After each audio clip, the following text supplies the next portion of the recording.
ሰላም ውድ የምሳሌ ዩቲዩብ ተከታታዮቻችን በያላችሁበት ብዙ ሰላምና ጤና ለእናንተ ይሁን። እንደተለመደው ዛሬም በአዳዲስ ባልተሰሙ ዜናዎች መጥተናል። ሰብስክራይብ፣ ላይክ እንዲሁም የደውል ምልክቷን በመንካት አዳዲስ መረጃዎችን ያድምጡ። ደሙን እያዘራ የ51 ተሳፋሪዎችን ሕይወት የታደገ ጀግና። እጁ ላይ በጥይት ተመቶ ንጹህ ደሙን እያዘራ 51 ተሳፋሪዎችን ሕይወት የታደገ ጀግና ነው አቶ አየለ እውነቱ። መጋቢት 3 ቀን 2017 ዓ.ም ምድቡ ወደ ሆነው ወደ ወልዲያ ከተማ እንደ ወትሮው ሁሉ 51 ተጓዦችን አሳፍሮ ከሌሊቱ 10 ሰዓት ተኩል ከአዲስ አበባ ላምበረት ተነስቶ ወደ ወልዲያ ጉዞውን ጀመረ።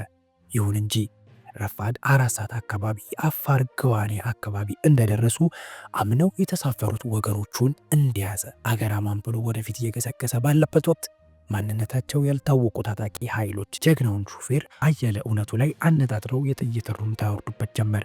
በዚህም የጥይት ሩምታ ቀኝ እጁ ላይም ቀላል ጉዳት ቢደርስበትም ህመሙን ዋጥ አድርጎ ንጹህ ደሙን እያዘራ በእግዚአብሔር ድንቅ ስራ የሁለት ልጆቹን የመላው ቤተሰቡን በአምላክ ጥበቃ የሚያሽከረከረውን አውቶቡስ በብስለት ተቆጣጥሮ እንዳይወድቅ አድርጓል። በዚህም ከአውቶቡሱ ውስጥ የሚጓዙ 51 ተሳፋሪዎች በህይወት ተርፈዋል። ረዳቱ ተስፋዬም የሚፈሰውን ደም በጨርቅ አስሮ አካባቢ ወደሚገኝ ሕክምና ቦታ እንዲደርስ አድርጓል።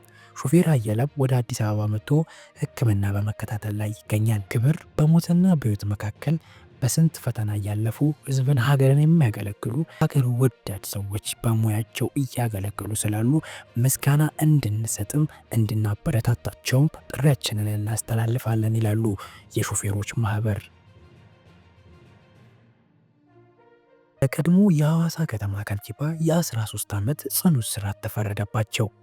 የሐዋሳ ከተማ ከፍተኛ ፍርድ ቤት ባሳለፈው ሳምንት በሁለት ክሶች ጥፋተኛ ተብለው የቀድሞ የሐዋሳ ከተማ ከንቲባ ረዳት ፕሮፌሰር ጸጋዬ ቱኬ ላይ የ13 ዓመት ጽኑ እስራትና የ21 ሺህ ብር የገንዘብ ቅጣት ፍርድ ማስተላለፉ የቲክቫ ኢትዮጵያ የሐዋሳ ቤተሰብ አባል መረጃውን አድርሷል። ፍርድ ቤቱ የቀድሞ የከንቲባ ካቀረቡት 8 የቅጣት ማቅለያዎች 4ቱን በመቀበልና 4ቱን ውድቅ በማድረግ የ13 ዓመት ጽኑ እስራት ፈርዶባቸዋል።